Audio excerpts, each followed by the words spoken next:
We're making breakfast burritos and we're going to fry off some chorizo, use the rendered fat to then cook our spinach and our eggs, fold some cheese through and then wrap it all up. They store and reheat really well, you can eat them hot and cold, and it comes together in about 20 to 25 minutes. This right here is all of the ingredients you're going to need, plus the additions of salt and pepper.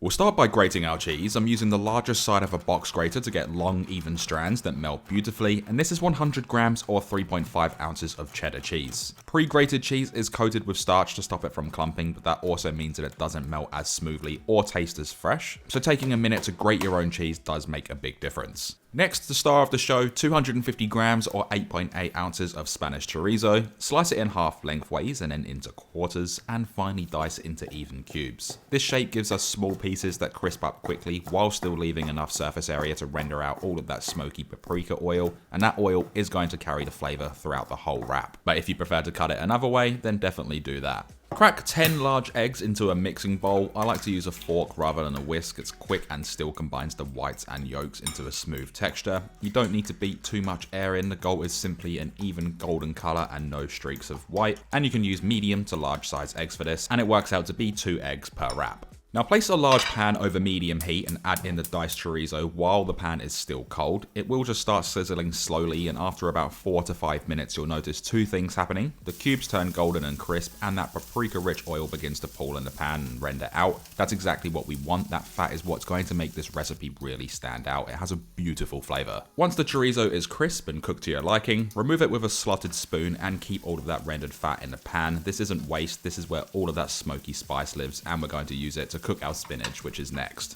So in the same pan over a medium-high heat, add in 280 grams or 9.8 ounces of baby spinach. It looks like a mountain of leaves, but spinach is mostly water, and the heat will collapse it down to a fraction of its size. I like to cover it with a lid. It just helps trap the steam, which makes the wilting process much faster and a lot more even. We only need to cover it for about a minute just to help things move quickly, and then we can remove that lid and start mixing it around. It is also a good idea just to season to taste with salt and cracked black pepper, and then this can be removed from the pan, and you can go one step further and wait for it to cool down slightly and then squeeze out a lot of that moisture, as it can make our wrap soggy in the end.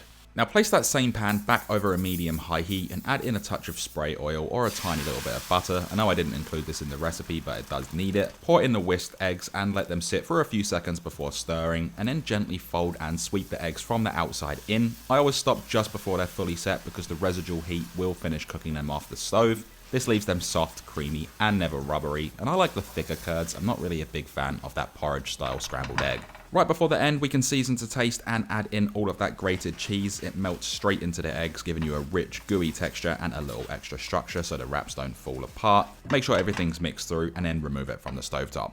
For assembly, lay out 5 small flour tortillas, start with a layer of scrambled eggs and then scatter over the crispy chorizo, and finally a handful of spinach on top. You can add a touch of seasoning to taste if it needs it, and if you want to make sure all of them are exactly the same size, I recommend weighing out everything and then dividing it by 5 or 6 depending on how many wraps you want to make. Fold in the sides and then roll them up tightly. The key here is to keep tension as you roll so nothing spills out when you reheat later, and then repeat this with the other 4 wraps so that you have 5 in total.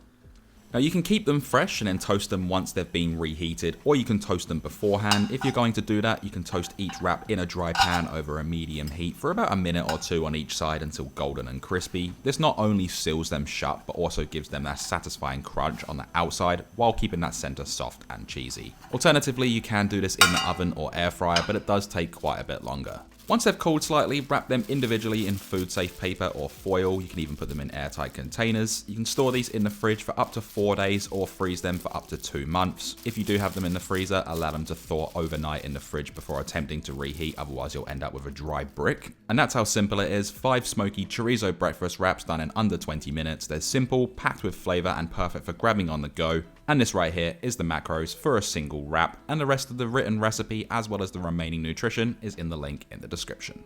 So with everything said and done, there's one thing left to do, and that is we can then dig in. It's everything you expect it to be, plus a little more. It's nice and light, perfect for breakfast and lunch. You can have it hot or cold, store and reheat it. You can either toast them before you wrap them or toast them after. There's plenty of different things you can do to this. Just make it your own. And if you enjoyed this video, please do hit that like button, leave a comment and subscribe. Thanks for watching.